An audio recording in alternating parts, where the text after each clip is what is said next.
Welcome to all of you as our honored guests, and also a special welcome to MPP Thunder Bay Superior North, Lise Voici. So welcome.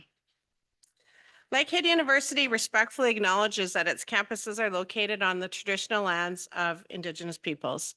Where I am right now, Lakehead Thunder Bay, we're located on the traditional lands of Nemkiwaju, or Fort William First Nation, signatory to the Robinson Spirit Treaty of 1850. And Lakehead Aurelia, is located on the traditional territory of the Anishinaabe, which include the Ojibwe, Odawa, and Potawatomi nations, collectively known as the Three Fires Confederacy. Lakehead University also acknowledges the history that many nations hold in the areas around our campuses and is committed to a relationship with First Nations, Métis, and Inuit peoples based on the principles of mutual trust, respect, reciprocity, and collaboration in the spirit of reconciliation. So just for those of you who are just arriving, there is some food and drinks over there. So please feel free at any point to help yourself. It is my pleasure to introduce Elder Sheila Descourt. Sheila is an Ojibwe elder and knowledge keeper from Nemkiwaju, or Thunder Mountain, which is more commonly known as Mount McKay, located on the Fort William First Nation in Robinson's Spirit Treaty territory of 1850. Her spirit name is Nabin Gimiwan, Summer Rain, and she is from the Turtle Clan. Sheila was born and raised in the city of Fort William, Thunder Bay, Ontario. She retired from federal public service in January of 2020 to allow her the freedom to feed her spirit by following her cultural path and to be afforded the free time to share her traditional knowledge and teachings for those who call upon her. And here at Thunder Bay at Lakehead University, we're very privileged to be able to call her Elder Sheila as she comes and does a lot of work with us here at Lakehead University. It was through Sheila's volunteer work with the Thunder Bay National Aboriginal Day Committee in 2000 that first introduced her to powwow and to the heartbeat of the big drum. This began to pull and reconnection to her Anishinaabe way of living.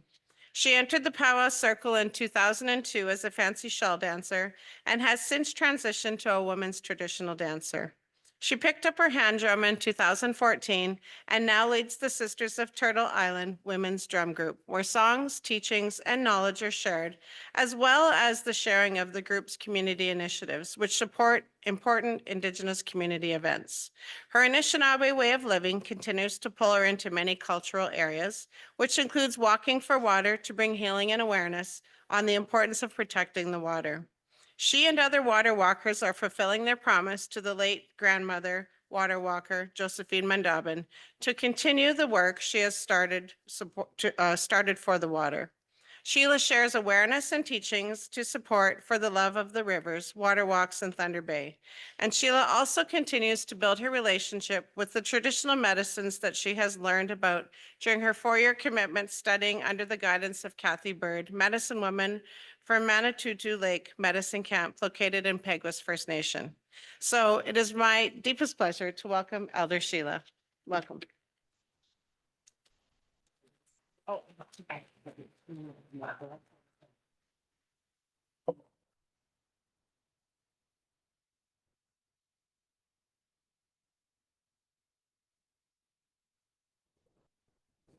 bonjour. There we go. I'd just like to give that full pouch of tobacco. It actually comes all the way from Six Nations. But I picked it up this summer and just wanted to give that to him. Thank you very much for joining us today. Thank you. Bonjour, Gakanawea. As you can see, I was offered some Sema tobacco. It's one of our 4 medicines that's given to us by the Creator. I always like to take this moment to talk about the Sema, the tobacco. It was given to us by the Creator to open that communication doorway between the physical world and the spiritual world. It's used to give thanks and to honor my bundle. And anytime you want to honor something like Mother Earth for everything that she provides us in the way of medicines and food, and honoring the water, we use this Sema. It's like a phone call. This is our telephone, our cell phone to the Creator. When we hold this Sema up, the Creator is immediately looking to see who's wishing to speak to the Creator. And it's used to offer our prayers up to the Creator. Tobacco goes ahead of everything else. It guides the direction that things need to go. And that's the purpose of this tobacco. It was never meant to be used in the form of cigarettes as it is today. That tobacco is no longer, that the tobacco that's being sold in the form of cigarettes is no longer the sacred tobacco because it's full of toxins. And it's not the same, but sometimes that's all people could do, is buy the tobacco, and that's what they use for ceremonial purposes. But for myself, I harvest my own medicines to make my own sema. So this is why the sema is being offered to honor my bundle that's being shared today, and to open that communication doorway as I share my teachings and knowledge with you as it relates to water, because today is World Water Day. So I'm just going to put a little pinch of sema in my smudge bowl, which has one of our other sacred medicines, which is sage. So I'm going to light this smudge. I'm going to smudge in the 4 directions. I'm going to smudge myself, and then I'm going to do a prayer and territorial protocol acknowledgements for our protectors that are surround us.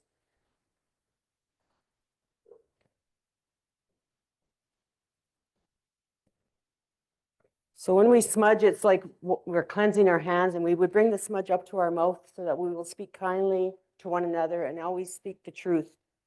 We smudge our ears so that we'll be able to listen and hear what it is that we need to hear, so that we could hear good things. And our eyes, so they'll be able to see the beauty in creation and see the good in people and see what it is that we need to see. We smudge our hearts so they'll be loving and kind to one another. And then we bring the smudge up over our head and down our bodies to remove any negative energies that we might be carrying. I have a little feast dish to feed my bundle. And then I'm going to smudge in the 4 directions. And as the smudge comes out to you, you could just breathe it in and think about what I shared of why we smudge. Haven't got time to come and smudge everybody individually, but the smudge will eventually reach you.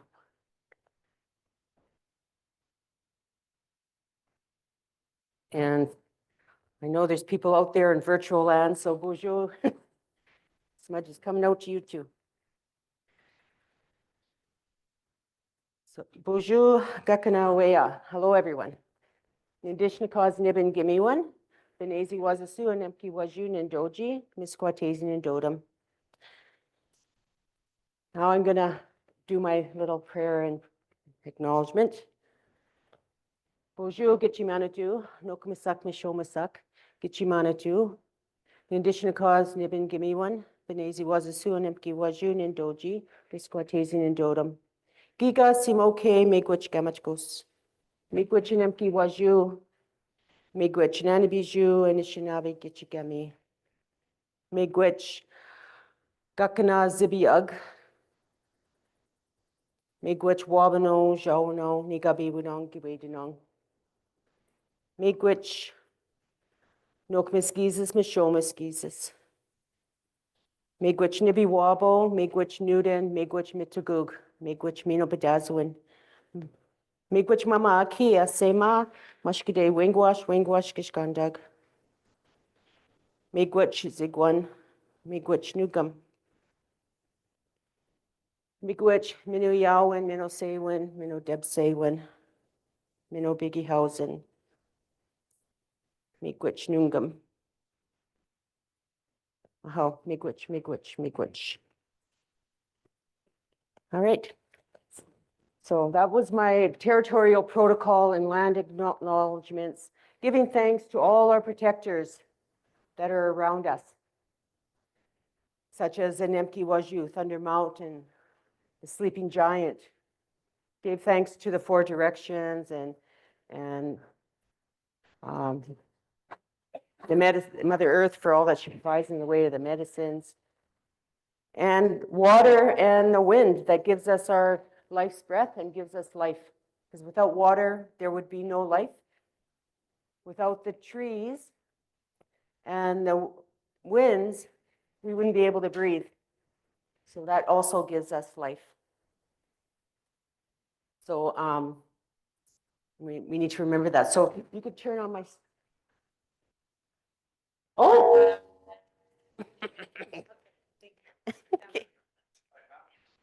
Okay, put my hair back there. My hair was touching the mic, rubbing the mic. So we're getting some swishing noise. Maybe that was the sound of the water, right? So you could go to the next slide, please. So this is today, being again, welcome to World Water Day. So this is just a picture of the world. And as you can see, there's lots of water covering the earth. So there's 71% of earth. 71% of the earth is water. And the oceans, they hold over 96% water, Earth's water. But only 2.5% of this water is fresh water. And all of us come from water. We all come from water. It doesn't matter who you are. As human beings, we all come from water. And meaning, you know, we're all born from our mothers. The women are the life givers. They're the ones that bring life into this world. And so when we're carried in our mother's bellies, we're encased in water. And then when it's time for us to be born, it's the water that comes first.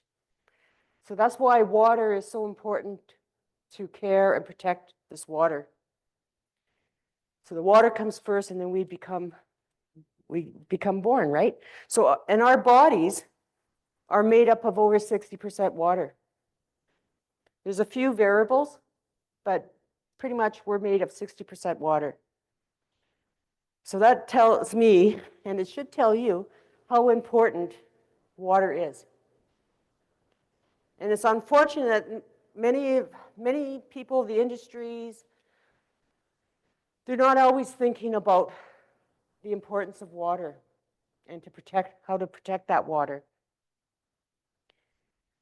Because they're just thinking about the money that they can make. And that's one of them is by selling that bottled water. We don't need to be buying and selling bottled water when we have this water that comes to our kitchen taps. And we could use the refillable water bottles. It's unfortunate that in some First Nation communities, though, they've been on boil water advisories for over 25 years. And that's in Canada. We all have a given right to have water. That's why Creator gave us water. He gave us everything that we could possibly need to live in this physical life. So we need to be able to, we should honor these things. We don't need to be drinking water from those plastic water bottles that are sold in the store, because it's just the industries are making money selling that. And it's stored in plastic. That plastic over time breaks down, therefore making that water in it sick. It's no longer, you are no longer able to drink that water anymore after a certain period of time. So what happens is that water, it's wasted, it's poured out. And then the plastic goes into the environment.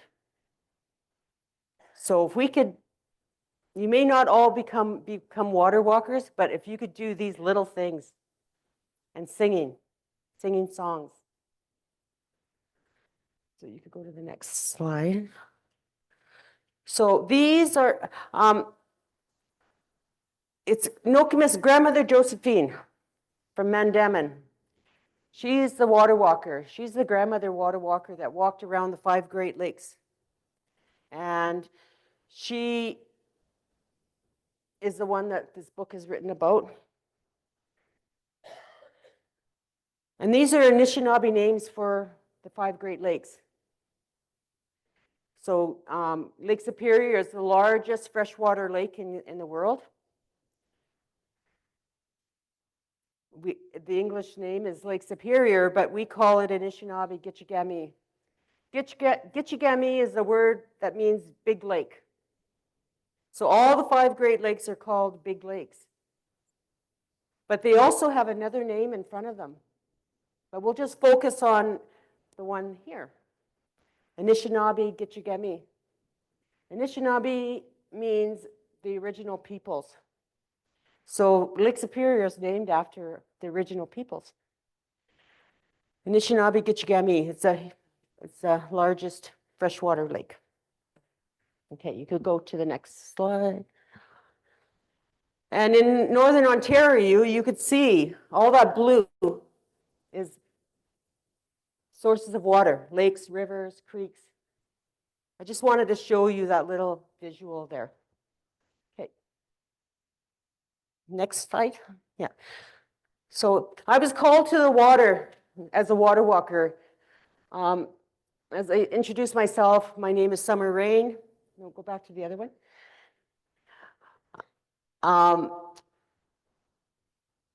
And because I'm Turtle Clan, as a Turtle Clan, my roles and responsibilities is very much linked to the water. And so it was in 2017 that I was called to the water to join the water walkers. Milkamis Josephine and all these other water walkers for the Earth and Water Walk. It was in 2017. And it was the Lake Josephine's last walk. And we walked from Spirit Mountain in Duluth, Minnesota to Matane, Quebec during that time. Okay, you could go to the next slide. So this is just a few, what is a water walk? And so it's an Anishinaabe ceremony where every step is a prayer. And we carry this copper pail and we have a staff. So as women, we pick up the water. And once we pick this water up, we start moving. And we never walk backwards, and we never stop. As long as we're carrying the water in this pail, we are constantly behaving like the water. We walk forward. Water doesn't go backwards, and it never stops either. So we got to be doing that same thing. So when we pick up the water, we start walking immediately. And we don't look behind, we don't stop and look behind us. We don't stop, we just look straight ahead. And every step is a prayer. Only prayers and good thoughts and songs are going into this water. And it's only the women that are the ones that are carrying the water in this pail because they are the life givers. They're the ones that bring life into this world. So it's the women that carry these pails. And when we're in ceremony, we wear long skirts because it's connecting us to Mother Earth. The skirts were given to all of us, really. Like, it was through ancient ceremonies. So sometimes men should be wearing skirts too. Like they wear those breechcloths, you know. So it's the women that carry these. And the men, if they join us on these walks, they wear long pants. So we pick up the water, and every step is a prayer, and we only move forward, and we're singing songs. And then if we have men with us, they would carry the staff.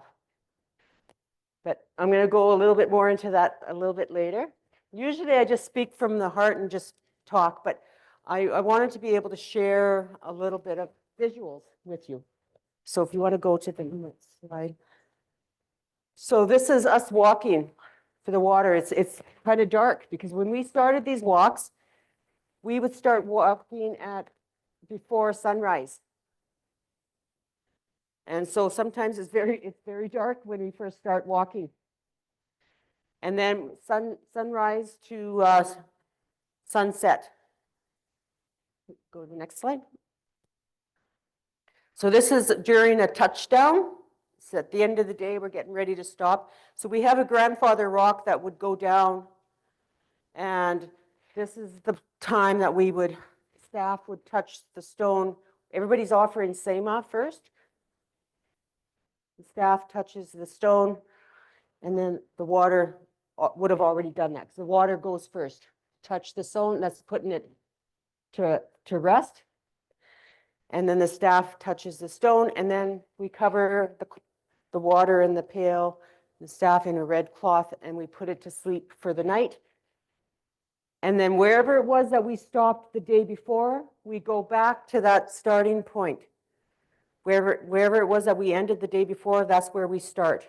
And then to bring it back to life again, we touch the water on the stone, and off we move. We start going, and the staff touches it. And then we're on it. We're moving, right? Okay, so you go to the next step. This is Grandmother Josephine, because we would be having meals offered to us, and then of course she would share her wisdom with us. You go to the next slide.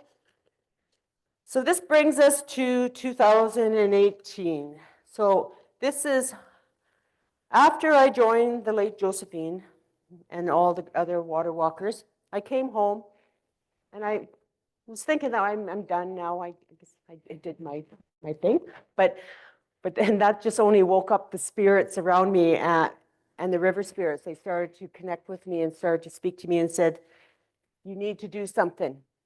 You need to do something for the rivers here in Thunder Bay. And the reason we say the rivers here in Thunder Bay is because of the 7 fallen feathers. I don't know if any of you heard, some of you must have heard about the 7 fallen feathers. It's many Indigenous youth come to Thunder Bay to go to school because they don't have a high school in their own community. So they come here to go to school. And over a period of years, these students were being found in our rivers. So the water spirit that lives there was hurting. So then I had I'm saying, well, I don't know, what do you want me to do? I don't know what to do. And then I had a dream. I had a dream that I needed to bring water down, from Loch Lomond. Loch Lomond Lake is up on top of Anemki Waju. There's 2 lakes up there. One is at the Crescent Lake, which is a man-made lake. And then Loch Lomond is at the top of the mountain. It's not really accessible any longer. At one time, the city of Thunder Bay used to have a dual water source. So people in the north end of the city would get water from Lake Superior, and the south ward would get water from Loch Lomond. So me living in the south ward in Westport, I grew up with water from Loch Lomond.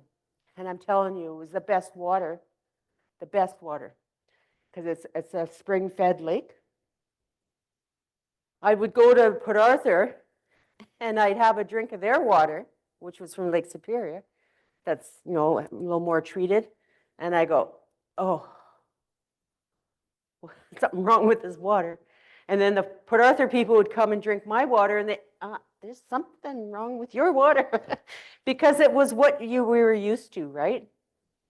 So unfortunate right now that we don't no longer have a dual water source. Everybody in the city of Thunder Bay gets water from Lake Superior now. I'm in a way it's protected. It's protected up on our sacred mountain, so that if there is ever a tragic happenings here in Lake Superior, an oil spill or anything like that, maybe Loch Lomond will come to the rescue at that point. So I just wanted to share that little tidbit with you. So my vision, I got my vision, what I needed to do, but I needed to go and speak to Josephine, Grandmother Josephine first, to get her blessing and her input. I thought I was just going to do it one day, but she says, no, you got to commit to 4 years. Okay, so it was really difficult to get up to Loch Lomond. So you go to the next picture. This is a little bit of Loch Lomond on the left with my pail and staff. And this is just a picture to say when you're on these walks to bring a feast bundle and bring your own water, refillable water bottle with you. We do not allow the plastic refillable water bottles on our walks. We want you using these refillable water bottles. Okay, so then you go to the next slide. This is just a picture of one of our route map.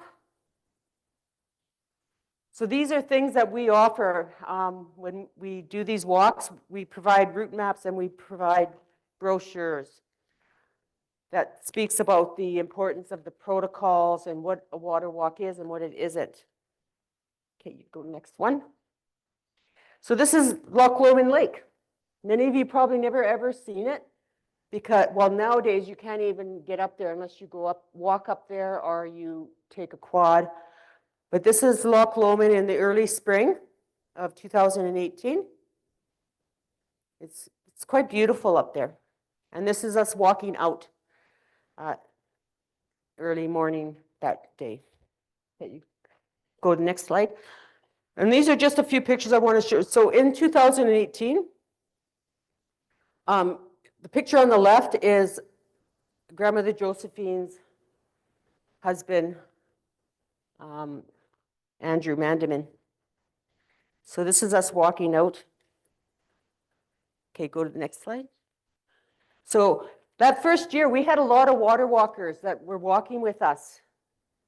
Some of them just walked behind us. So it wasn't just two water walkers walking. There was multiple water walkers walking behind us with carrying their drums and singing songs. And then over time, it would be, they would, whoever's going to take over, they'd have to get ahead of us to get ready because these walks are like a relay. There's only two walkers that are carrying the water and the staff at one given time. So some of these walks are hours. So some people say, oh, I can't walk for hours. You're not walking for hours. It's like a relay. So you would carry the water in the pail for whatever your limitations are. But we don't let you carry it for more than 1 kilometer at a time because we want to make sure that every step is a prayer and only good thoughts and songs are going into that water. And you are not carrying on sidebar conversations, like something you might see. Maybe a bird flies over that does something out of the ordinary, and then you see it and you want to, oh, did you see that? And you start talking about it. No, we want you to keep that to yourself until after you're not carrying the water and the staff anymore. Only prayers and songs go in there. Okay, go to the next slide. Quickly, we're just going to sift through these. So these goes to show how many people there was joining us that first year. Next slide. And this is a lunch touchdown that we did at the Kaministiquia River. One of the engineering firm that sits on that shore of the Cam River, they offered us a beautiful lunch that day. So we had to do a touchdown. We wouldn't have done the touchdown normally, but that day we did. So quite a few walkers, right? Okay, and then next slide. So you could see we had a couple of kids join us. This is the 2000. So now we're in 2019 because remember I said we had, Josephine says you need to commit to 4 years. So the first year we did we picked up the water from Loch Lomond. And we had many water walkers join us that year. And because it was really difficult to get up to Loch Lomond because the roads had big holes in them, trees were covering the road, it was difficult. We managed to do it that first year, but after that, we need to switch it up. I fulfilled my vision, and then the next 3 years, we ended up doing the directions. So the first year was in the south. Next slide. End of walk. We ended in, so we started at Loch Lomond, and we ended at Lake Superior in the East End. Okay, next slide. So now we're in 2019, and now we're picking, you go to the next slide. Next slide. We picked up water from the east, which was from the Kekabeka Spring in Kekabeka, and we ended at the Nabin-McIntyre floodway. So this is the Kaministiquia River as we were going by. You go to the next slide. We did a little touchdown here at the Cam River. Or no, this is, sorry. I don't know what happened. Okay, this is the end of the walk in 2019. Okay, next slide.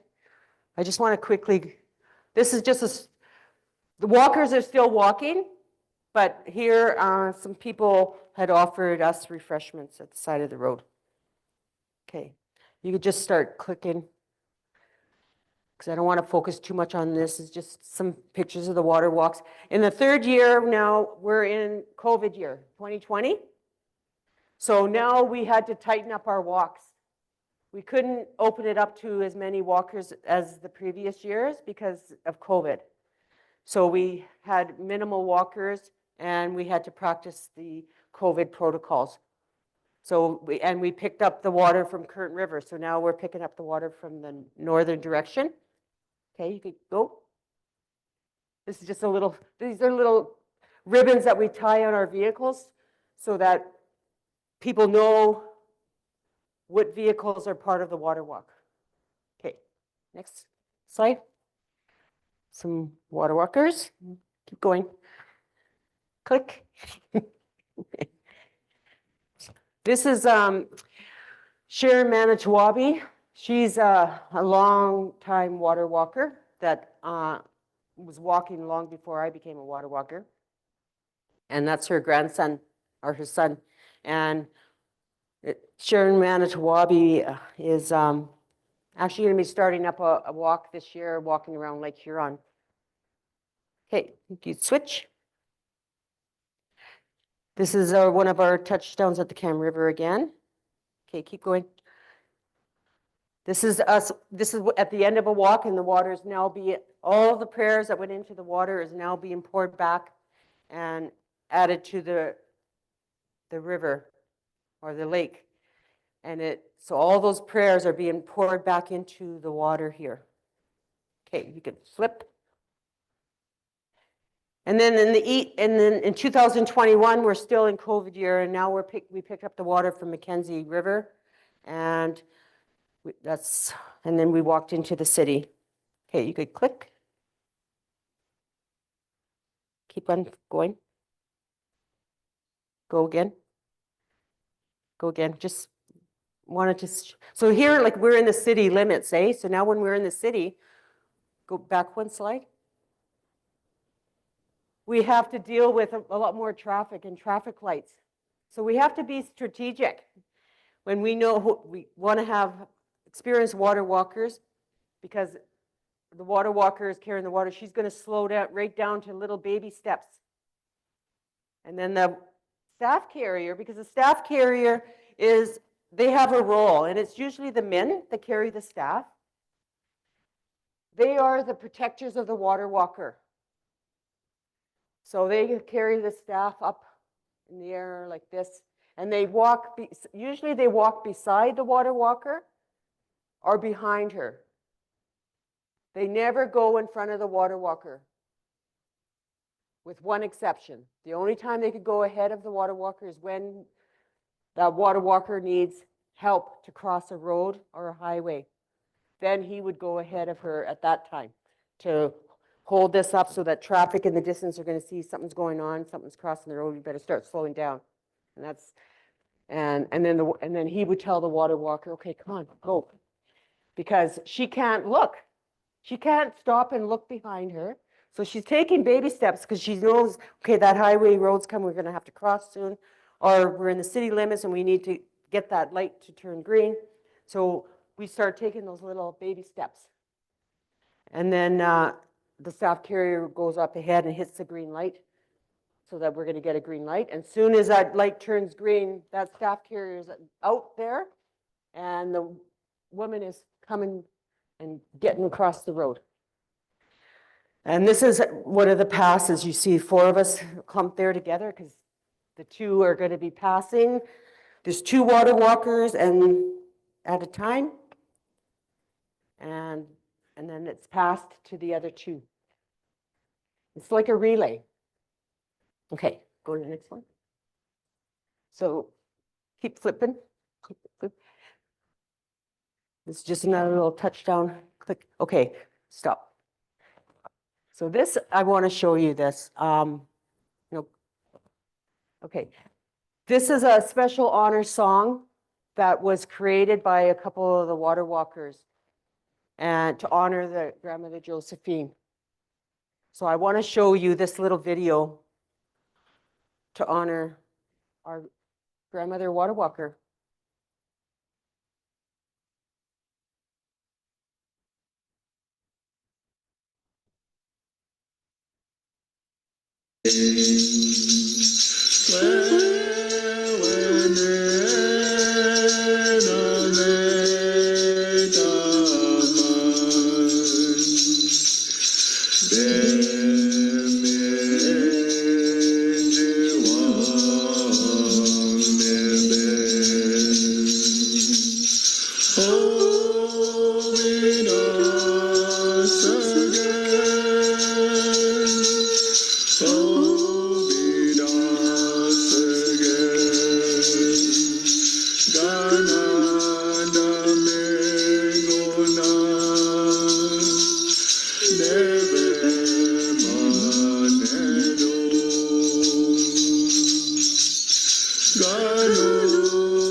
I really felt it was important to share this video, because She is the founder. These water walks all started because of her, because she had a vision. She had that she needed to do something. And wise Ogama told her, "What are you going to do about it?" So she dreamt it on it, and she gathered with a bunch of women to come together to come up with a plan to help save the water and protect the water. So it's because of her that all these other water walkers across Turtle Island are doing this work. It's a promise that we made to her to continue this work. Okay, you go to the next slide.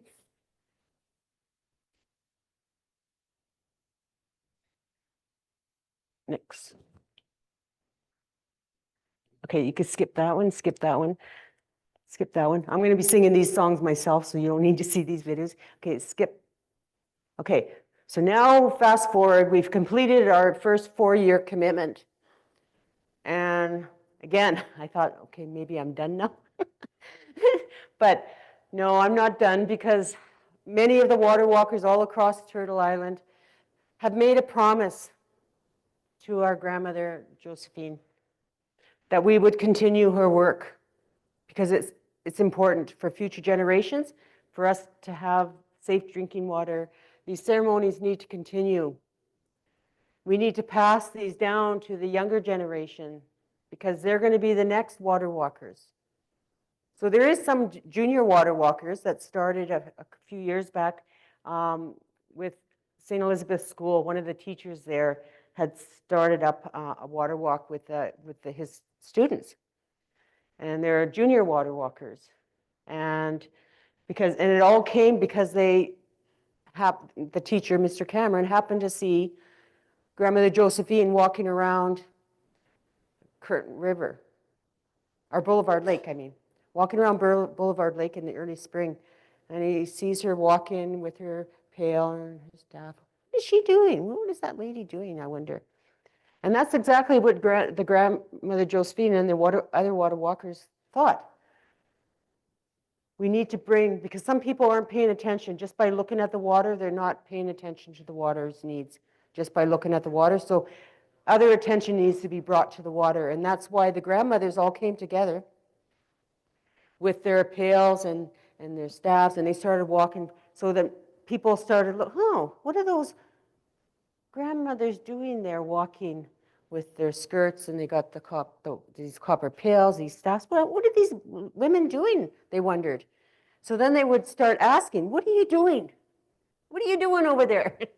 And would share what they're doing. So that brought that awareness, right? So now when you see water walkers walking, because of the multiple awareness that's been brought to this, people know, oh, there's the water walkers.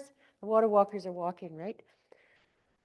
So because we made a promise and a commitment, we need to start up some more water walks. So in 2022, we started a whole new water walk, made a new petition, because before we even start these walks, we go to the water and we provide an offering to the water spirit, and we speak to her and tell her what our intentions are, what we're going to be doing, why we're going to be coming to get that water, next week, and what we're going to be doing with it. It's very important to build that relationship, and that's what Grandmother Josephine had, a really strong relationship with the water. The water knew her very well. When she would step into the water would come and start lapping her up, because they loved her. The water loved her so much. And I really saw how much she was loved, because when she was sick, all around us, the Great Lakes were behaving very oddly. And we had every form of water happening in February. We had ice storms, we had rain, snow. The waves were crazy. Lake Superior is hitting the shores really wildly. And every form of water. Like, how many forms of water are there? There's snow, ice, liquid, right? We saw every bit of it. And when her body was returned to Wikwemikong, the trees were bowing from the weight of the ice and the snow on their branches to honor her, to welcome her home. So powerful, right? And so in 2022, we adopted these water sources. And these walks surround the full moons. McVicker Creek is our first walk that we usually do, because it's a shorter walk. It's only 3 hours long. It gives people an opportunity to come and join us on the smaller walk because they think, oh, that's doable. And way to introduce, because it's kind of more in the city and on the trail for this one. And then we do the McIntyre River in May, Nebing in June, and then the Kaministiquia in July, usually. The months vary, but these are the 4, and we're in our 3rd year now. Go to the next slide. So this is at the end of McVicker Creek. Next slide. These are the water walkers that we had.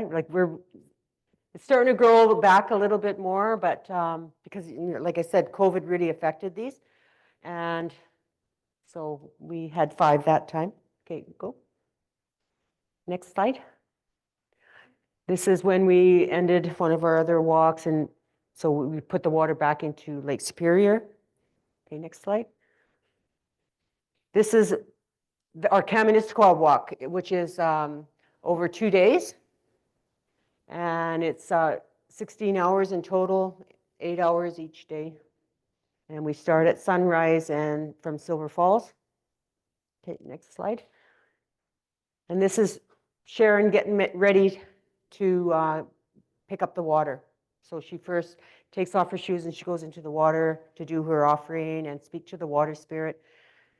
And then when she's ready, I give her the pail. She picks the water up and passes me the water, and I take off. I start moving because she needs time to get her shoes on. Okay, next slide. And that's me off.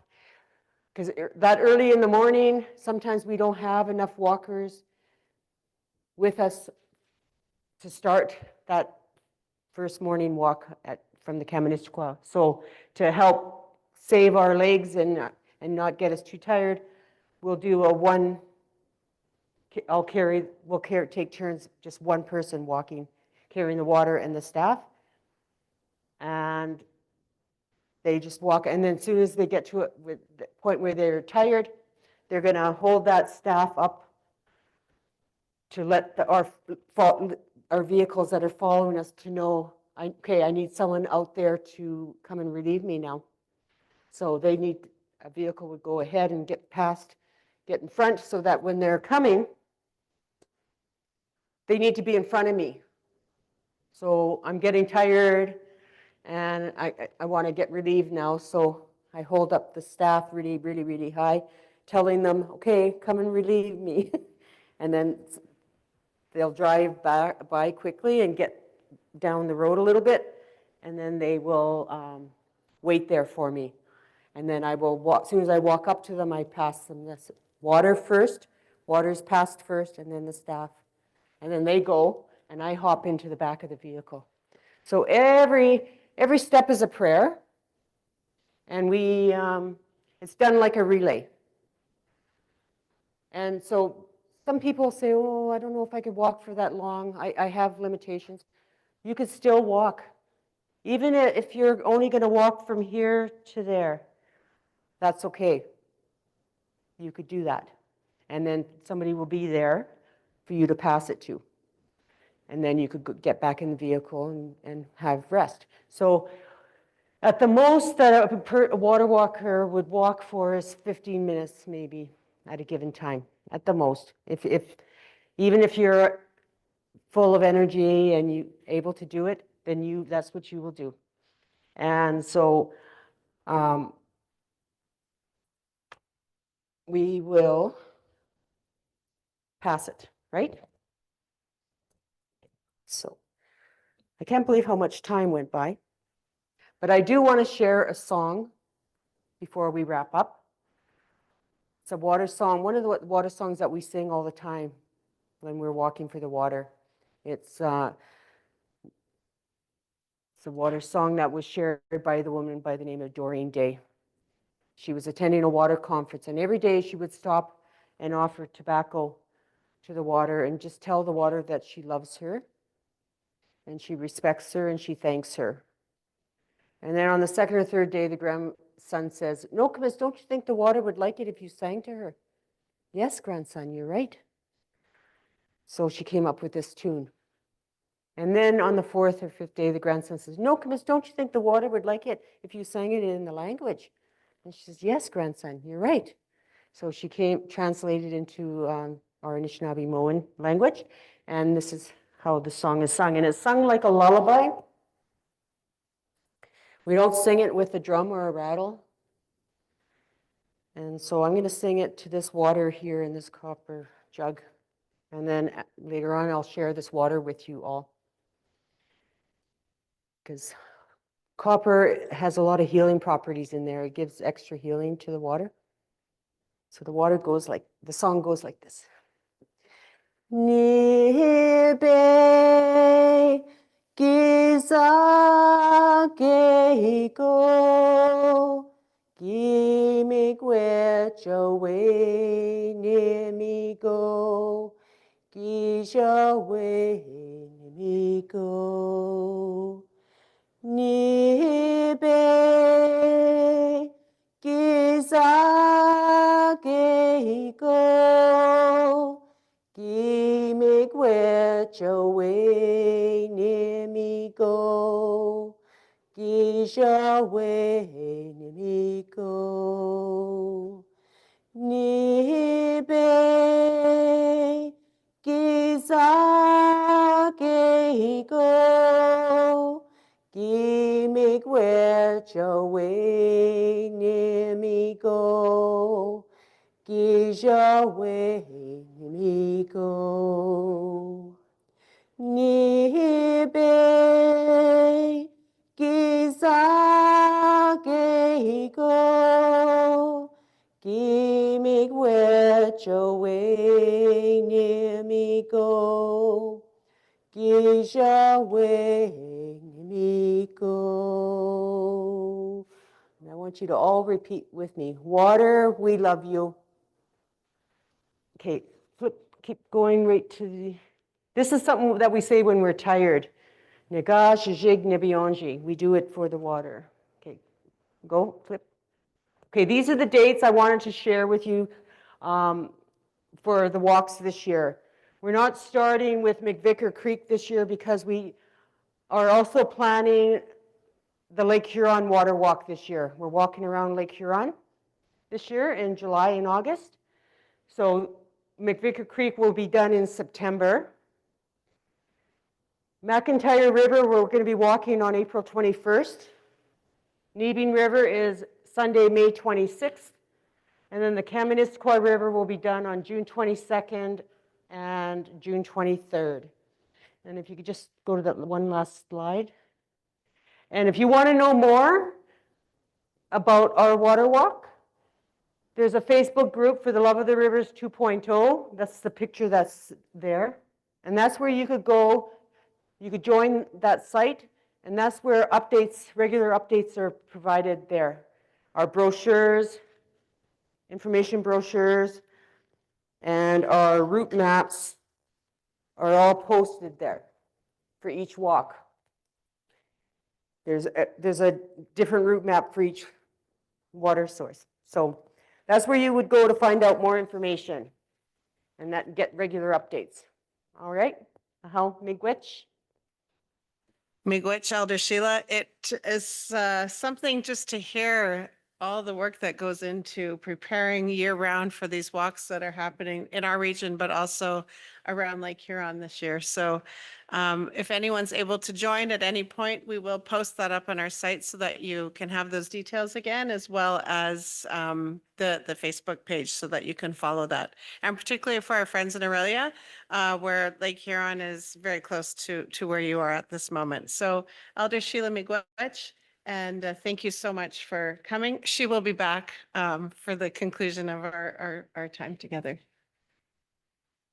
And those that are in your other campus in the Lake Huron area, there will be posts sharing the Lake Huron walk, and there'll be maps because there's a tracker that's attached to the pail for those big walks. So, and follow spot kind of thing, and you'll be able to know exactly where everybody is. So you know when you could join and possibly.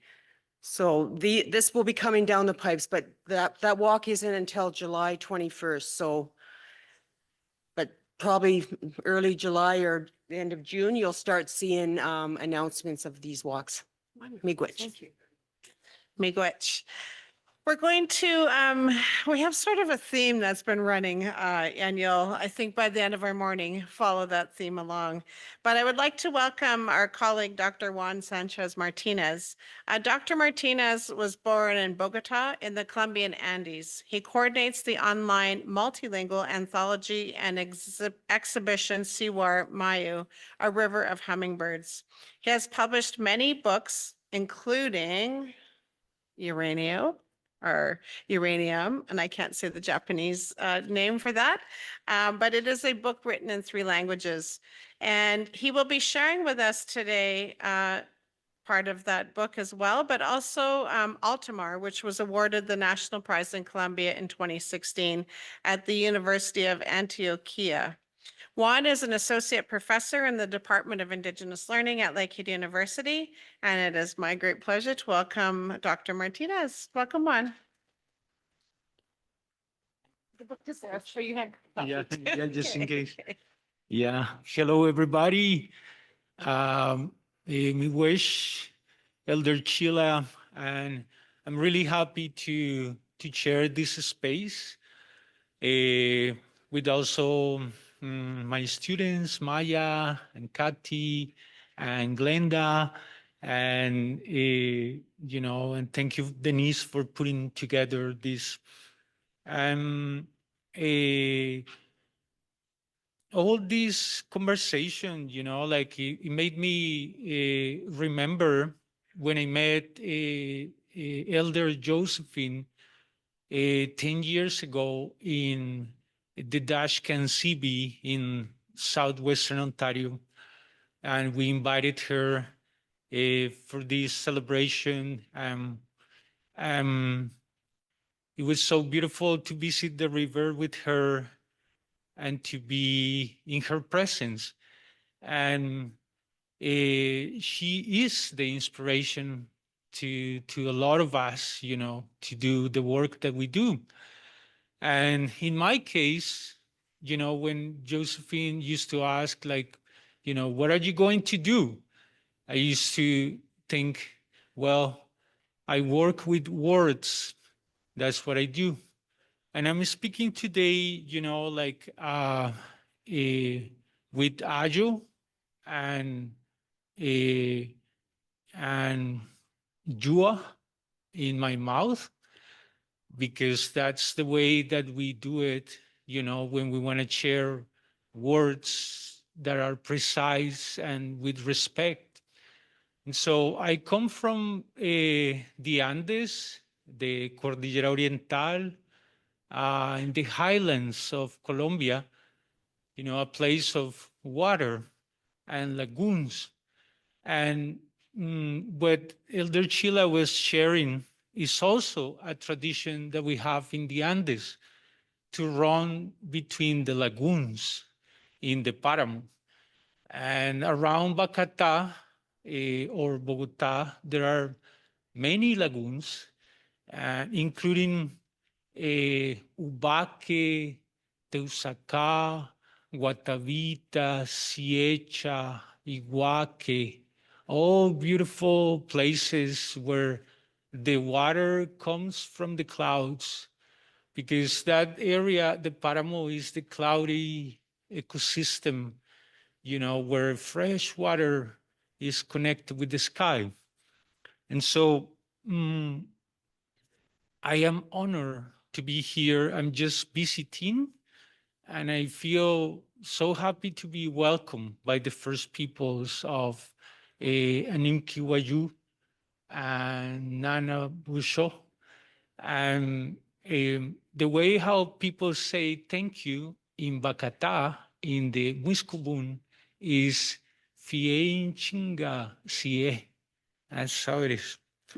So this poem is is um is a journey because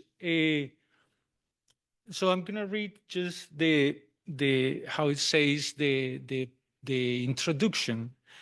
This poem was composed at the request of David Begay. It was written for David, Nancy Mary Boy, and the Navajo Nation, and for all the territories and communities that have suffered the consequences of radioactivity. Nancy and David are elders and astronomers who have been bridging native science and Eurocentric science for decades. Uranium recreates a conversation that took place in Santa Marta, Colombia, on March 15, 2018. The previous day, the trio of us met Mamu Ramon Gil Barros, a spiritual guide of the Wiwa, Iku, Kogi, and Kankwamo nations, who protect Sierra Nevada, Santa Marta, Niwi Umuke, as the elders say there. So imagine, like we were there with the elders from the Bikeya in Santa Marta in the Caribbean. So it's so beautiful when indigenous peoples, travel and meet in different places and exchange knowledge. So they were there. I have invited them. And when we were crossing the Yuma River, this is the biggest river that goes from the womb, from the El Páramo de las Papas, and it goes and crosses the country, and it goes to the Caribbean. We were crossing that big river in Bocas de Ceniza, and the elder just right there asked me, Juan, told me, Juan, we need to talk. And so that's the seed that this poem is coming from. And I'm just going to read just the beginning. The poem was written in Spanish, then was revised by the elders. We spent several hours putting together, like the idea. And basically what David and Nancy wanted is that this poem travels as is happening right now, because they have a message that we all need to hear, because their territory has suffered something that is hard to describe, and we need to be aware because it can happen also here. And so we need to be, cautious, and maybe poetry is a way that this message goes and speak to our hearts. So it's just the beginning. Look at the desert, silent and expectant, listening to time. What time is this? Where are we? Look upon the sand, your empty body waiting for the wind. July 16, 1945. We are in White Sands, New Mexico. Is this the first dawn or the last? Look at this land, colorful and lonely, holding her breath. At what time, for what reason did we decide to disturb her? Look at the dust, the mushroom of light, the unforgettable bomb. Look at the heat, transparent rumble, scorching the world to ashes. What time is this? Where are we? We made a serious mistake. The elder David Begay says to me, Nancy Maryboy and he have come from Arizona to Santa Marta to give a talk on the Navajo sky. While crossing the Yuma River just at the mouth of Bocas de Ceniza, David tells me we must talk about uranium. We are bamboo growing along water, rocked by voices from other times. Have you seen Monument Valley? You must have seen it in Hollywood movies. Infinite history of the planet, recorded in beauty and erosion between Arizona and Utah. What I am exists connected to those sandstones. One day, the company came and asked the elders, "Don't you know what to do with that land? We can develop it for you." No one mentioned the consequences. And since there were no jobs, the elders embraced the mines.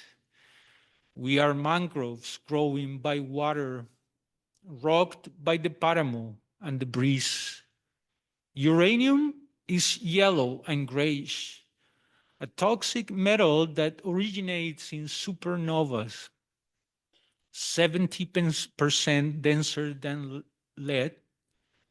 If you disturb it, chain reacts. Can your body exist separated from the land? We rummage the desert in search of uranium. We forget that the elements are interconnected and that we are connected to them. We leave behind the radium, radioactive gas, radon daughters suspended in air. The miners got sick, their lungs, their kidneys, their shoes, their shirts, their wives, their children. They all accumulated those orphan solids. The land herself became the enemy. We became the unwanted child of the mother. We are nopales growing along the San Juan River, rocked by thunder and lightning. The company left overnight. Cancer took the elderly and other fellows. How were we going to heal if the land was sick? Radon gamma rays penetrated adobe walls, skin of sheep and cows, plants, water, chromosomes of mothers, of children. But if we are all made of the same, if where our eyes see matter exist waves, webs of electrons, neutrinos, quarks that cross imperceptibly through flesh walls, and these letters that vibrate in these rippling rivers seem motionless. But if we are all made of the same and nothing differs from everything, and this invisible flow holds all things together, why not close our eyes where there are no eyes to finally play the song shaking within light? Listen to the children, innocent and tan, playing on the mine tailings, the golden sands. What planet is this? In what galaxy are we? Listen to the placenta, a wounded girl invoking the first dawn. Is there any way, Mamo Ramon, to cleanse the blood, the seed? Listen to the eyes, old and silent, watching us from the creek of blood. At what time, for what reason did we start to get sick? Listen to the molecules, inherited pain, longing for medicines. Listen to the wires, barbs, sirens, radioactive land we can no longer connect with. What planet is this? In what galaxy are we? Of the 500 abounding mines that exist on the reserve, an area as big as Costa Rica, 30 million tons of uranium have been extracted. In our language, we say Bikeya, to name the land. She who is under the moccasins, where you connect to the mother. We are steps, touching roots, inventing paths on sand. Today, you cannot stand for even an hour on those abounding minds, and I wonder who is now going to trace with his weight flowers and mandalas upon the desert. We are the soles of our feet, inhaling earth, exhaling the signs and destinies. You ask me how to heal, and perhaps you can face the sickness with your mind, with your heart. But if the land is sick, how are you going to heal your body? We are maps, furrowed by our own steps, die by sap, by pulse, by words. I'm going to leave it there, but the book can be read online. So if someone is interested, just let me know. I'm just going to leave a space for the rest of the presenters, but thank you so much. And yeah. Thank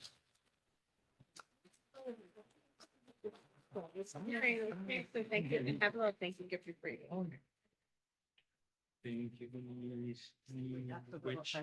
Yeah, that's amazing. Wow. Miigwech. I had the opportunity to read through the whole book this summer, I believe was over the summertime, fall time when Juan had gifted it to me. If you would like it, it was nice to hear you read it because, of course, when I read, it's my own voice in my head, and it didn't sound that great when I read it. So just want to appreciate that.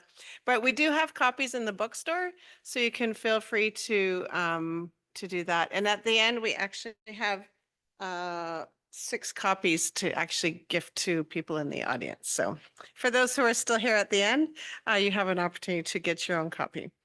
But if you have to leave early, you can always just go pick one up. So I just want to say thank you for sharing that with us. That next little step in our connection of the importance of human activity, ceremony, Mother Earth, and water. We now are switching gears a little bit to 2 of Dr. Martinez's students who are in the Social Justice Master's Program.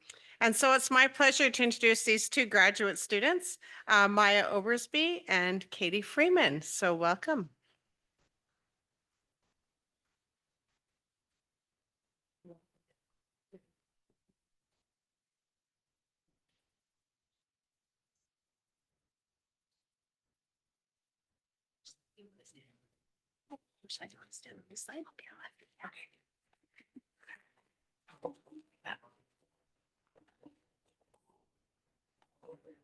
Two short students. Hello, everybody. We are so happy to be here today. We're honored that we were invited, and we can't wait to share a couple little tidbits we have prepared for you. If we could get the slideshow all fired up, that would be great.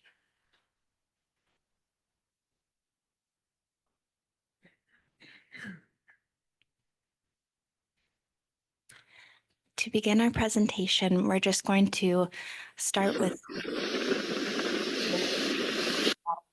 let's let the waves wash over us all as we just take a little moment to appreciate.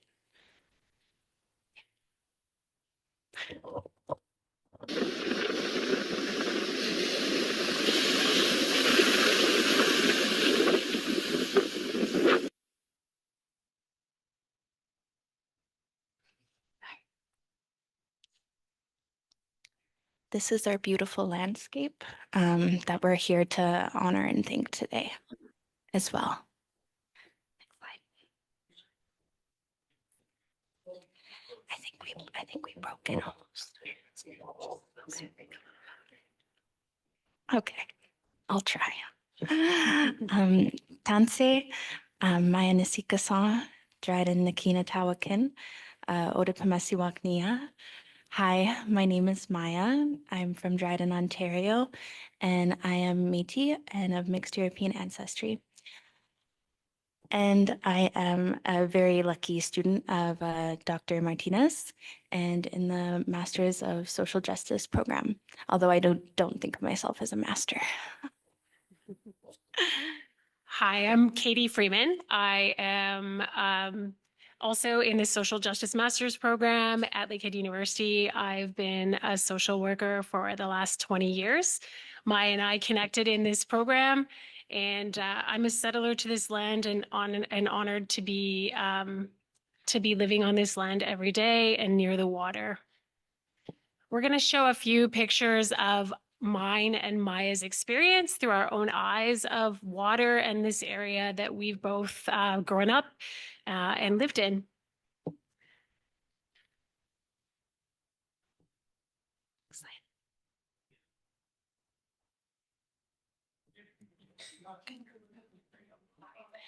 So this one here, we just, so Maya's from the west. She's from the Dryden area. I'm from the east. I actually live in Rossport. So really amazing places to be. Water is all around us. We get to experience water on a daily basis and appreciate it. And we recognize that water is our life source and that we need to keep that in mind all the time. It's a very precious resource that we have around us. We're going to begin talking a little bit about environmental racism. Ooh, tippy toes. Environmental racism is a critical concept for understanding the complex intersections between social inequality and environmental issues.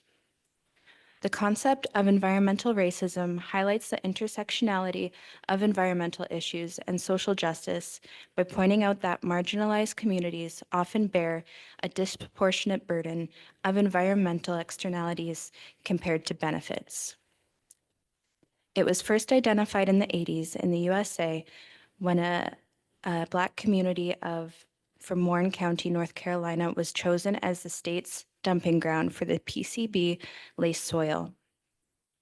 According to Del Zero, the study drew national attention to the issue and stimulated a rash of empirical studies that would later provide support for the phenomenon of environmental racism. Since then, it has been widely adopted and studied in academia, political advocacy, and activism. In Canada, there are numerous examples of environmental racism in Indigenous and other racialized communities, including the pulp mill effluent having been pumped into Boat Harbor, Nova Scotia, mercury pollution of the river in Grassy Narrows First Nation in Ontario, and waste from the old Thunder Bay pulp mill that affected these lands that we stand upon today. In a 2020 United Nations Special Report on Toxins and Human Rights, these remarks were made about Canada. Many communities in Canada continue to face environmental injustice from toxic exposures. Marginalized groups and Indigenous peoples in particular find themselves on the wrong side of the toxic divide, subject to conditions that would not be acceptable elsewhere in Canada.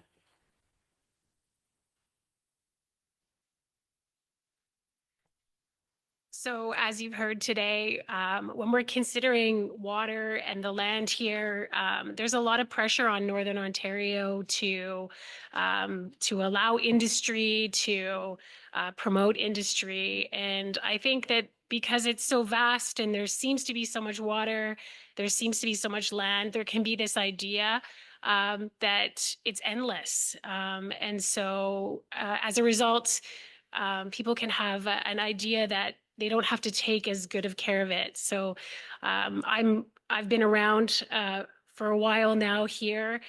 When I was Maya's age, I noticed the land. I traveled on the land, and 20 years later, I can see the impacts of industry. I can see the impacts of transportation, forestry, things like that very visibly. So, and that's only in 20 years. That's not considering all the time that's come before us and is coming in the future. So So I just wanted to draw a couple of things that have happened, some real things that have happened on this land that have caused distrust and concern amongst Indigenous peoples, and certainly long-term effects. So when you look at Grassy Narrows, for instance, I'm sure many of you have heard about that in this room.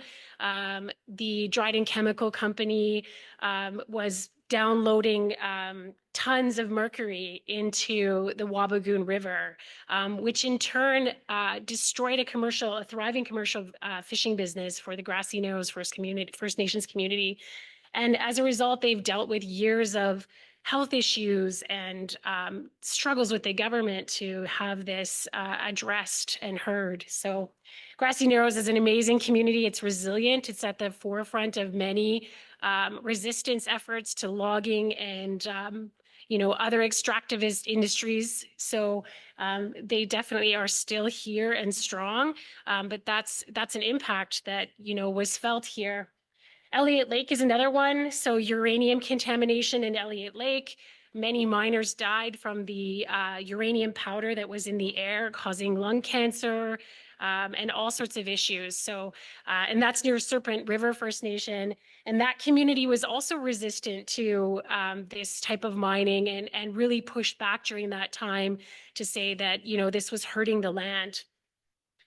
And then, of course, around us is the boreal forest, the very special boreal forest, which, by the way, is 25% of the world's forests, which is bigger now than the rainforest. So a very special forest that we have here that has Indigenous medicine and knowledge and resources. It also is holding on to 25% of the world's wetlands as well, so the water. So really important that we take care of that forest. And then this idea finally of terra nullius, which was that this was no man's land according to the doctrine of discovery, and that, because no one was here, it didn't technically belong to anyone, right? So that's since been removed by the UN. However, I think there is still a prevailing attitude, right, even between Northern Ontario and Southern Ontario, that this land is for the taking, and it's a place that we can use for industry, put mines in, and there's lots of it, so no big deal. So next slide. That's you too. Oh, okay. So Maya's going to talk to us about her passion, which is to not have a nuclear waste facility put in her home community. But I wanted to kind of bring up a few kind of thoughts, right? So we're going to show a video. She's going to talk about, some of her experiences and her knowledge of this. But when you're looking at, and by the way, this is actually the NWMO. Did I get that right? Yeah. Okay, I always want to add like syllables to that, but they have also looked at putting this underground nuclear waste facility, geological repository in other communities like Scriber, and there's been some resistance around that. So, you're gonna see from the video that it's a costly facility that would be put underground in the Canadian Shield, which seems crazy to me, with really, no long-term plans. So what is the long-term plan for that facility? If we're burying nuclear waste, we're not using it for energy, we're just storing it, right? And so why would we store it here? This was not nuclear waste that was created in this area. Did you want to say something? Or? Oh, go You're ahead. good. Also, the false narrative created around, it creating jobs and being an opportunity for this community. And then, of course, considering the risks of transportation. So getting it here. So do you want to say something or no? No, Okay. perfect. Yeah. Next slide, please. Yeah, so we're going to talk a little bit about the proposed deep geological repository just outside of Ignace, Ontario. So this is close to my heart. And initially, Ignace volunteered to be considered as a site because of their financial need. However, the mayor did not consult with community members prior to putting in the request. The proposed location of the DGR is closer to Wabigoon Lake First Nations and Dryden, Ontario than it is to Ignace. And as per the Section 35 of Canada's Constitution Act, the Nuclear Waste Management Organization has a duty to consult with First Nations, Métis communities of Treaty 3. However, only requires consent from Wabigoon Lake First Nations, despite putting on information sessions for other communities like Migizi-Sagagaw and the Métis Nation of Ontario. Neighboring communities downstream to the Wabigoon River are strongly opposed to this project. Chief Rudy Turtle of Grassy Narrows First Nations has also been vocal about his community's stance on the proposed project and speaks passionately about protecting the area from further damage at the hands of large negligent corporations. Grassy Narrows water was contaminated after industry dumped nearly 9 tons of mercury into the Wabigoon River watershed in the 60s and 70s. The community is still feeling the effects both on their physical and mental well-being today and are strongly opposed to the proposed DGR because of the possible impacts and unpredictability of the project.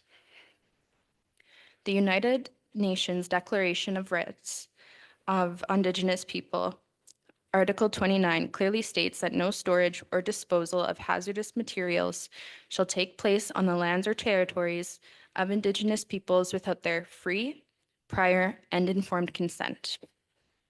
The NWMO does not have the support of communities downstream. This is not a decision for one community to make. We share the land, water, and the responsibility to protect it. And I hope everybody takes a moment to do some research on their own and learn a little bit about this, as it will be happening in our own backyard. We're going to show you a quick video right now. It's only a minute long. It's quite shocking around what this repository will look like, and some of the information that they are sharing.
Hashtag land back. The NWMO has continuously exploited Indigenous knowledge and tokenized it. Since they started with the process of duty to consult, I've been attending since 2015, and it's the same repetitive presentation over and over again, but we are still here. And we are here to resist it and fight for land back and Indigenous sovereignty. And we're doing it for the water and the land and the generations to come.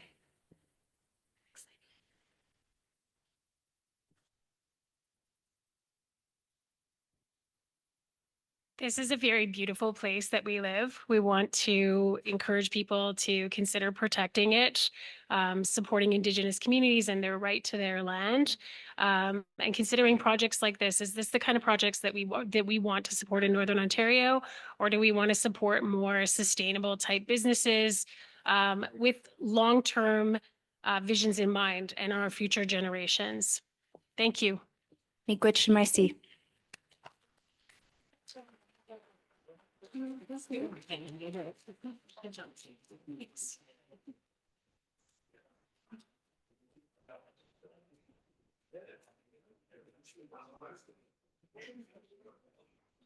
Okay, Maya, that's for you. Thank you so much. Thank you. Wonderful. Our graduate students hard at work. I would like to thank them for taking the initiative. Thank you for sharing, with us very important work and your advocacy that's happening, but also information for us to consider as we, vote on things, or we go to meetings, or we lend our voice to those particular areas. So miigwech Marcy for that. It is now my pleasure to introduce Dr. Glenda Bonifacio. Dr. Bonifacio is the Dean of the Faculty of Social Sciences and Humanities at Lakehead University. She was the UNESCO Chair in Gender, Migration, and Post-Disaster Communities, Asia Pacific in 2023. She is the author, editor, and co-editor of 10 books. And after her recently co-edited book is Disasters in the Philippines, Before and After Haiyan, published by Bristol University Press, UK in 2023. She completed her Bachelor of Arts and Masters of Arts at the University of the Philippines and earned a PhD from the University of Wollongong in Australia. Dr. Bonifacio is a community-engaged scholar working in local and global contexts. Her research centers on the intersections of gender, migration, and disaster in island countries in Asia and the Pacific region. She is a visiting scholar with the University of Ryukyu, an honorary research fellow of the Network for Education and Research on Peace and Sustainability, hosted by Hiroshima University, and the recipient of the 2022 International Research Fellowship from the Japan Society for the Promotion of Science. She is also a member of the International Advisory Board on the Small Island Cultures Research Initiative.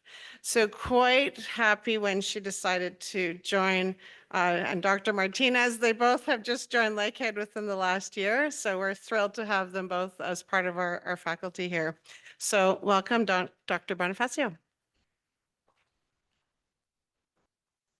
I'm going to make this lower for you since it's very tall. Maybe not. Just to go. I can't. Yeah. Size matters. Height. Okay. Yeah. Yeah, thank you. Yes, should build my platform. Thank you. Okay, good day. Magandang umaga sa iyong lahat. Miigwech. I am Glenda Bonifacio. I have my slides I'm going to share with you. I have been at Lakehead University for 4 months. So thank you for welcoming me to the campus, as well as Thunder Bay and Aurelia. Okay, so my presentation really is, I'm not a water scientist. I'm I'm a scholar, social scientist, activist that happens to be the Dean of the Social Science and Humanities.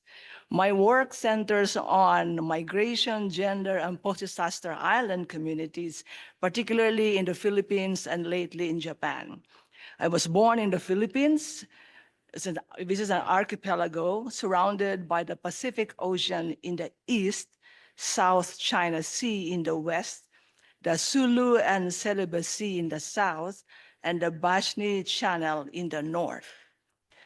I became an accidental sociologist of disaster when my hometown, my island city in Tacloban, was flattened. 96% was flattened by the super typhoon Haiyan, local name Yolanda, which was the strongest typhoon that hit landfall in history.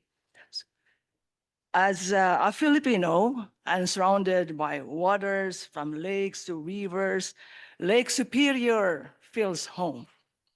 And it's a draw for me to come to Thunder Bay and acknowledge the traditional owners of the land in Thunder Bay and in Aurelia. I am consider myself a visitor, and I owe my benefits and privileges to the traditional owners of the land, past, present, and future. Next slide, please. Okay. I think you all know this very well. At the University of the Ryukyus in 2023, while I was a visiting scholar by the Japan Society for the Promotion of Science, I watched a documentary. It's titled Nuchi no Miji, Okinawa's Water of Life. It won acclaim and awards and went into different screening in North America and other parts of the world. We showed the film, the documentary film, as part of our workshop and symposium with local scholars, community organizations, students, and those interested in our topic. It's now available on YouTube. You can just search Okinawa Water is Life. I met Professor Hideki Yoshikawa, an anthropologist and activist, who's supposed to be the speaker actually for today. And I realized why I'm here, who serves as the director of the Okinawa Environmental Justice Project. I participated in a local protest and a community meeting with the women and other community organizations, together with my colleague, Professor Ayano Ginoza, at the Research Institute for Island and Sustainability. Professor Ginoza is an Okinawan, and they're considered indigenous to the land, but the Japanese government do not recognize them as indigenous people, despite recognition of the United Nations.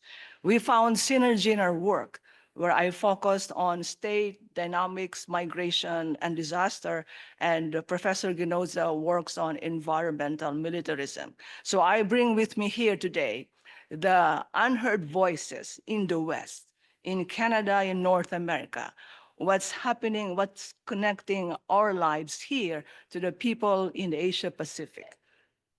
Next slide, please. So this is a water for life, and I think you all know very well.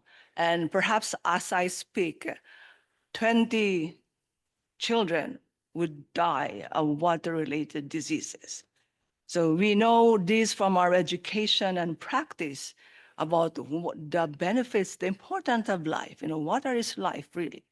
But it seems that the value of water is different from Western, non-Western, and indigenous knowledges.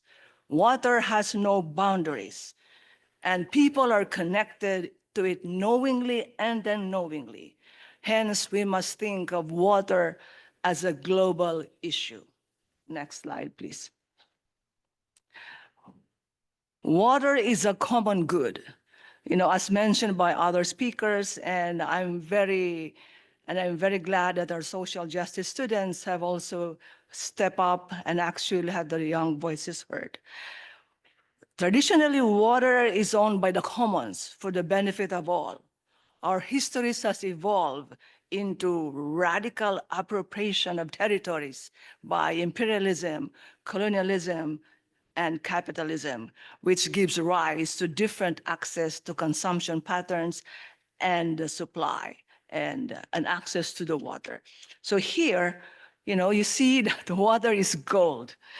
In post-disaster communities where I recently, kind of have shifted my work since 2013 because of a change, of kind of broadening the scope of migration, not simply from, movement from the source to destination, but rather the kind of an overall view of different forms of migration happening in the world, including climate, refugee, displacement of people because of drought, and etc. Water is the new gold. In post-disaster communities, for example, in my research area in the Philippines, the supply of potable water is crucial to survival, and bottled water is traded at very high prices.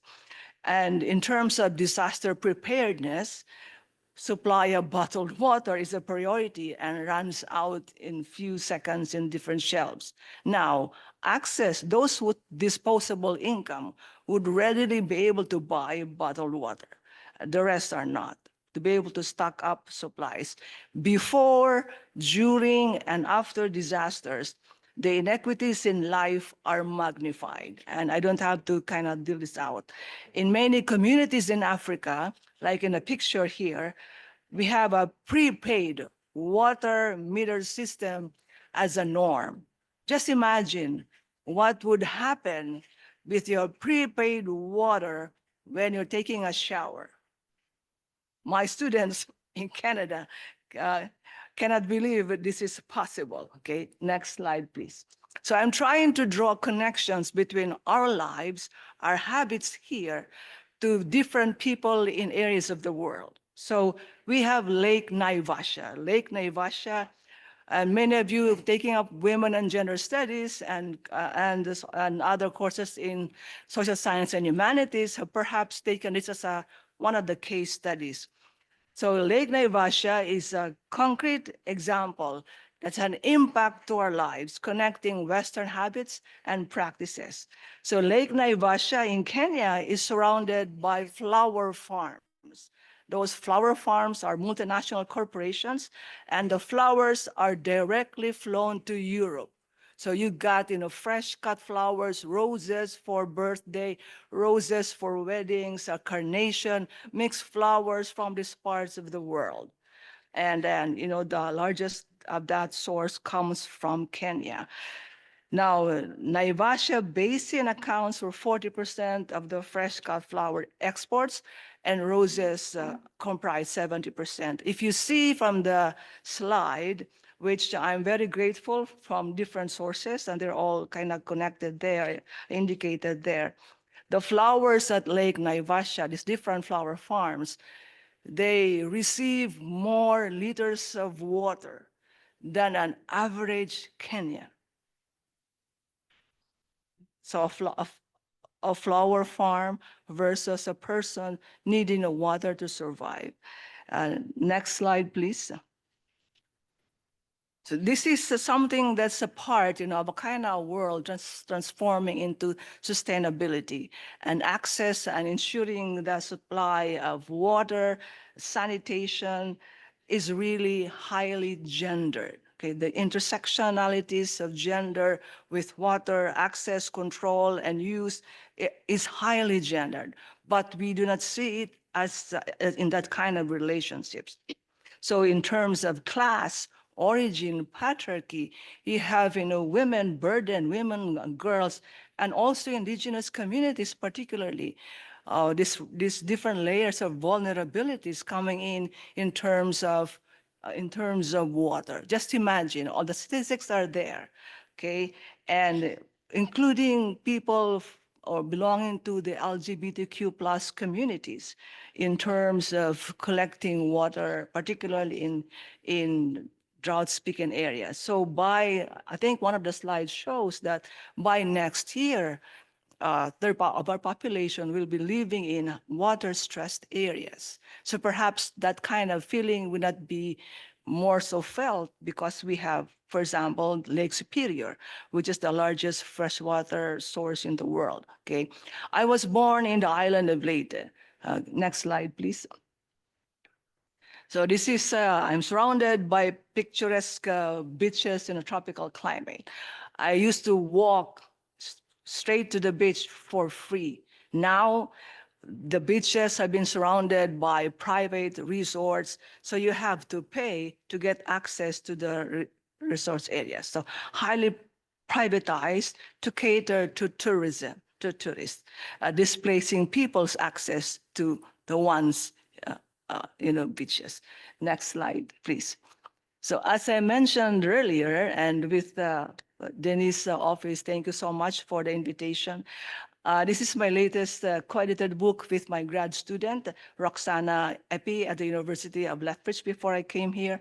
And that's the second photo is the picture of my city, which was flattened by the storm surge of about 3-story high for over 3 hours. Your city is kind of pumped with huge waves in a storm surge. Imagine Vancouver being eaten by the Pacific Ocean like 3 hours. So that's what's left, nothing.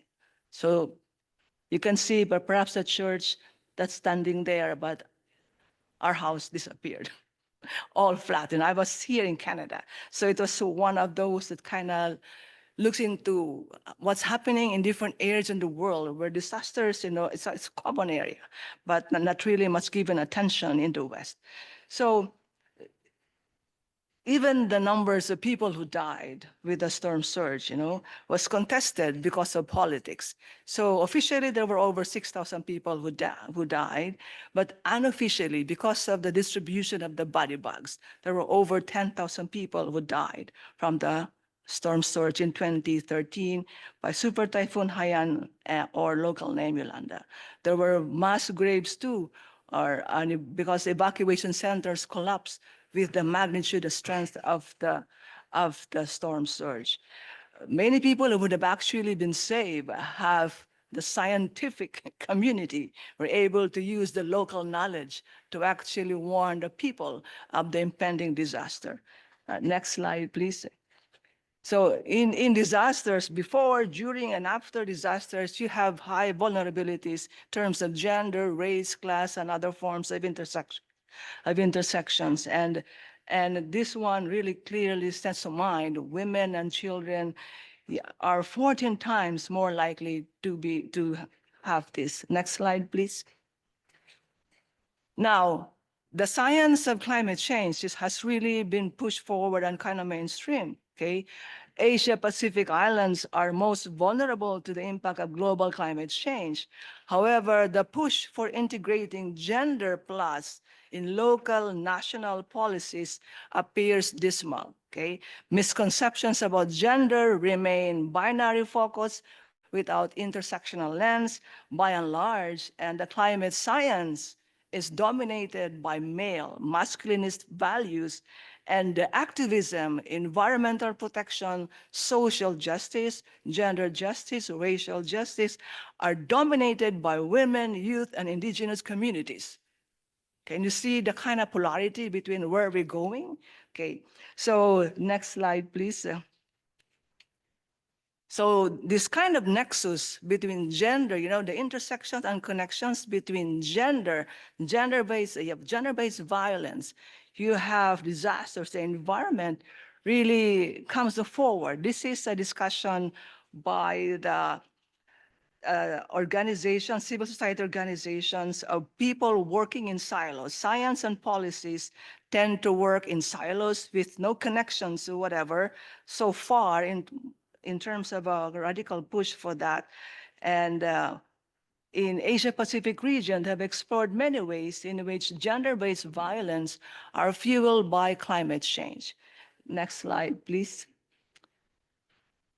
So this is an example given by Maya and Kathy Wright, why climate youth activists should actually join, kind of fight against militarization. Okay, the connection of militarism to environmental protection has not really been connected. It's a silent sort of of a theme that's perhaps not in North America could be heard much, but largely in the Asia Pacific island where I came from, this is something that's kind of important to survival, okay?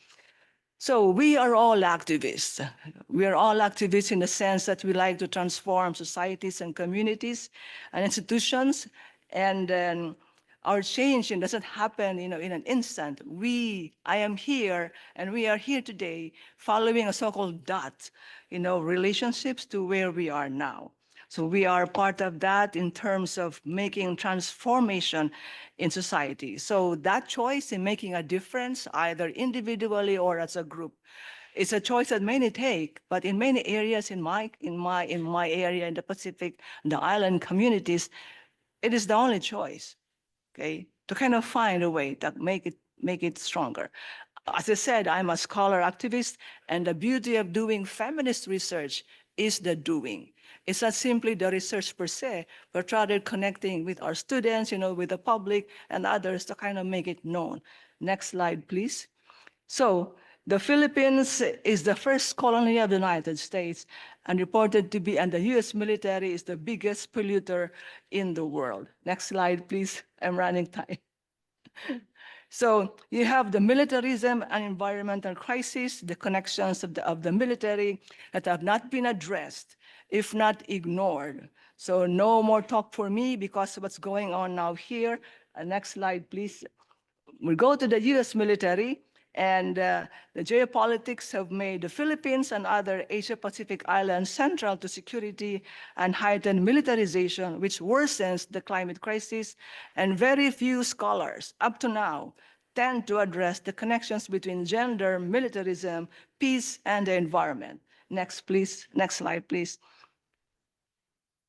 Okinawa is a colonized island by Japan and the United States and is central to all the wars that the U.S. engaged in Korea, Vietnam, Gulf, and the Iraqi. The U.S. military bases comprise 20% of its land and host 70% of the U.S. military bases in the region. Okay, next slide, please. So the military pollution is outside of Japanese regulation. I was here for there's a silence narrative protest of the Okinawans and the US military. They have long resisted this occupation.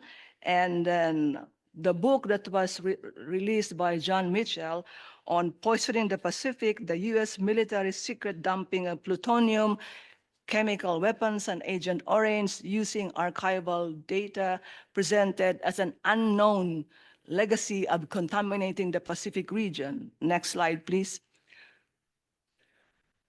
In the center is Suzuyo Takasato. I met her. She's over 80 years old. Okay, we joined a Wednesday protest led by the women's group against the military relocation to Nago, which was the, I think, pristine coral reefs and the place of the dugong. So she started the Women Act Against Military Violence in 1995, and this protest, single day since 1995, is still active. Okay, university students go there on a field trip to join the protest, okay, and looks at my colleague Ayano is on the pink jacket. Okay, next slide, please. Maybe I'll try to use this as the last slide. Oh. So this is the Bikini Atoll.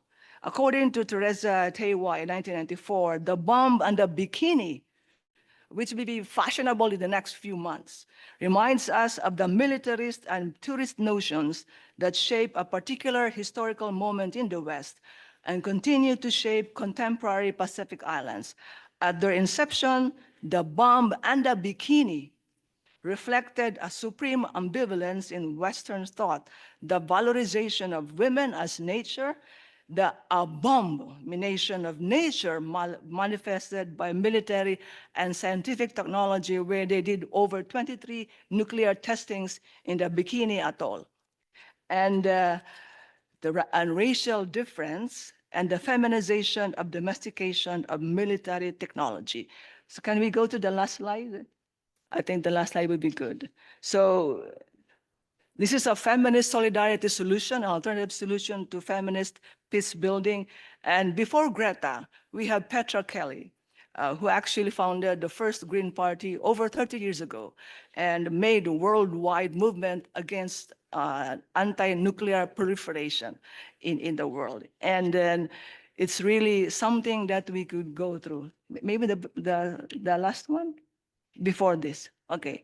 So militarism is a direct competition for people's needs for food, health care, and environmental protection. The world and our place cannot be siloed concerns. Like water, our issues transcend borders, and for those with critical intellect fostered in social sciences and humanities, the future is an urgent call for the integration of knowledges, including indigenous knowledges, from which we hold the key for the next generation. Salamat, Miigwech. Thank you. I have for a gift here, please. There you are. Thank you so much. Wow, that was great. So thank you so much for that. I had not heard the term the bomb and the bikini, but now I'm wanting to go check that out more. So thank you for that little bit. And your work that you do really across transatlantic or transnational borders. So we're nearing the end. So I'd like to invite Elder Sheila DeCourt up to say a closing prayer. and our closing ceremony. Once that is done, then I'm going to invite you to have a peek under your chair. If you have one of the numbers 1 to 6, you can come up and see me with your tag and you can get a book, but when we're all done. And just a little reminder, if you don't have a chair like that and you would like to purchase a copy, you can go to the bookstore. So I'm going to pass it over to Elder Sheila. Wow, I have to say miigwech to the other speakers. The words that you shared were really great and very important messaging as well. And you guys are great allies, for the water walkers. We're all doing our own work in our own special ways. Whatever you choose, that works for you, Nibby will say miigwech.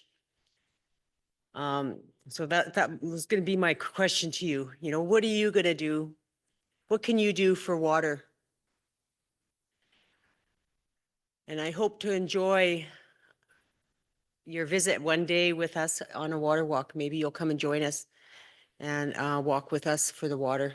Because we're not only giving healing to the water, when we do these walks, you are getting healing from that water as you walk. When we are in ceremony, we are getting healing. We are getting acknowledged from the Creator and our ancestors, and we will get rewarded, and our families will get rewarded through you by doing this work. And it's such important work, and we need to get more people out there, especially men. We don't have enough men walkers. And hopefully, more actually, last year, the Kaministiquia River Walk, we had, I think 4 men join us that walk. So that was amazing because we don't usually have that many, but it's growing and it will continue to grow. And the most important thing is the awareness and trying to get our young people to pick up that responsibility because they're the next generation. So I'm going to close now with another song. It's the Nibi Wabo song. It comes from the Algonquin women, and it talks about the water being the life's blood of our Mother Earth, Misque. And just like the water is our life's blood within our bodies, because we're made up of over 60% water. So it's very important. And this song is also sung like a lullaby, and it's sang into the 4 directions. And maybe you could all join me with this song. I teach, it's a very easy song to learn. So we'll go through it together for the first directions. I'll just sing a little bit and you could repeat back. And then I'll sing a little bit more, you'll repeat back. And then once we get into the last 2 directions, we'll sing it all together. Hey ya, hey ya, hey ya, hey. Hey ya, hey ya, hey ya ho. Hey ya, hey ya, hey ya ho. Okay, let's turn that direction. Nibby wobble undayan. Nibby wobble undayan. Ake misque nibby wobble. Ake misque nibby wobble. Hey ya, hey ya, hey ya, hey. Hey ya, hey ya, hey ya, hey. Hey ya, hey ya, hey ya ho. Hey ya, hey ya, hey ya ho. Let's turn. And now we're just going to sing it all together. Put it all together. Nibby wobble undayan. Ake misque nibby wobble. Hey ya, hey ya, hey ya, hey. Hey ya, hey ya, hey ya ho. One more. Nibby wobble undayan.